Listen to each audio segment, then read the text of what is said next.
एक किसान था जिसके 2 बेटे थे। वह बहुत ही आलसी और निकम्मे थे। वह अपने पिता को कामकाज में हाथ बटाने के बजाय आलस किया करते थे, इधर उधर घूमते फिरते थे।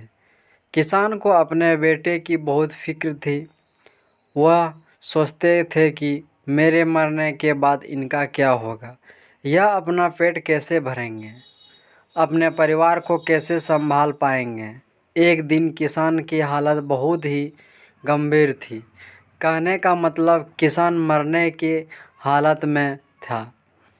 तभी किसान ने अपने दोनों बेटे को बुलाकर उनसे कहा कि हमारे खेत में एक खजाना गड़ा हुआ है, लेकिन वह किस जगह है उसकी जानकारी मुझे भी नहीं है, लेकिन खोदने के बाद तुम्हें वह खजाना मिल जाएगा।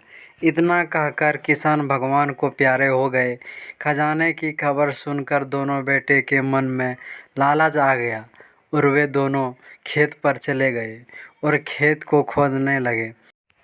खजाने के लालच में कुछ ही दिनों में पूरे खेत को खोदने के बाद वह घर जाकर बैठ गए और वह अपने पिता को कोसने लगे। इसी तरह कुछ महीने बीत गए और वर्षा ऋतु का आगमन हुआ।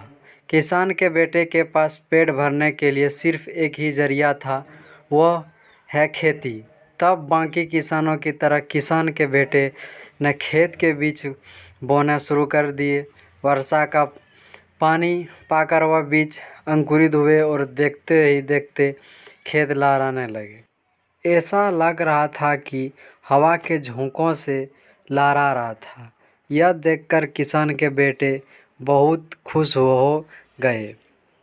उनको समझ आ गया कि परिश्रम ही सच्चा धन होता है और वे इसी तरह से अपने पिता के शब्दों का मोल भी समझ गए और अपने कामकाज में लग गए। यह कहानी कैसा लगा दोस्तों, कमेंट करके ज़रूर बताएं। धन्यवाद।